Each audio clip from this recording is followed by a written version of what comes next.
30 जनवरी 1948। वह काला दिन है जब शाम के 5:30 बजे महात्मा गांधी की गोली मारकर हत्या कर दी गई।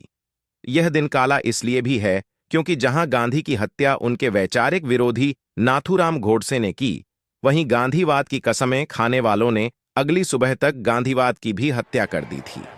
नाथूराम गोडसे मराठी चित्पावन ब्राह्मण परिवार में जन्मे थे और हिंदू राष्ट्र नाम के एक मराठी पत्र के संपादक थे।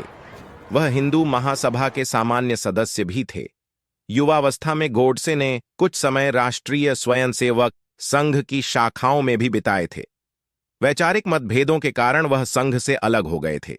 हिंदू महासभा सभा से गोडसे के जुड़े होने के कारण 30 जनवरी की रात को ही पुणे और मुंबई में हिंदू महासभा, आरएसएस और अन्य हिंदूवादी संगठन से जुड़े लोगों और कार्यालयों पर हमले शुरू हो। 21 जनवरी की रात तक मुंबई में 15 और पुणे में 50 से अधिक हिंदू महासभा कार्यकर्ता, संघ के स्वयंसेवक और सामान्य नागरिक मारे दिए गए और बेहिसाब संपत्ति स्वाहा हो गई। 1 फरवरी को दंगे और अधिक भड़के और अब यह पूरी तरह जातिवादी और ब्राह्मण विरोधी रंग ले चुका था। सतारा, कोल्हापुर और बेलगाम जैसे जिलों में चित्पावन ब्राह्मणों की संपत्ति, फैक्ट्री, दुकानें इत्यादि जला दी गई। औरतों के बलात्कार हुए। सबसे अधिक हिंसा सांगली के पटवर्धन रियासत में हुई। हिंदू महासभा सभा से गोडसे के जुड़े होने के कारण 30 जनवरी की रात को ही पुणे और मुंबई में हिंदू महासभा, आरएसएस और अन्य हिंदूवादी संगठन से जुड़े लोगों और कार्यालयों पर हमले शुरू हो गए। डॉ कोएनराड एल्स्ट की पुस्तक वाई आई किल्ड द महात्मा के अनुसार 31 जनवरी की रात तक मुंबई में 15 और पुणे में 50 से अधिक हिंदू महासभा कार्यकर्ता, संघ के स्वयंसेवक और सामान्य नागरिक मारे दिए गए और बेहिसाब संपत्ति स्वाहा हो गई।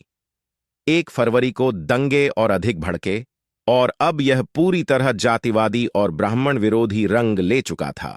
सतारा, कोल्हापुर और बेलगाम जैसे जिलों में चित्पावन ब्राह्मणों की संपत्ति, फैक्ट्री, दुकानें इत्यादि जला दी गई। औरतों के बलात्कार हुए। सबसे अधिक हिंसा सांगली के पटवर्धन रियासत में हुई।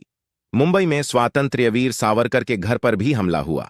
सावरकर तो बच गए, लेकिन उनके छोटे भाई डॉ नारायण राव सावरकर घायल हो गए और इसी घाव के कारण सन 1939 में उनकी मृत्यु हो गई।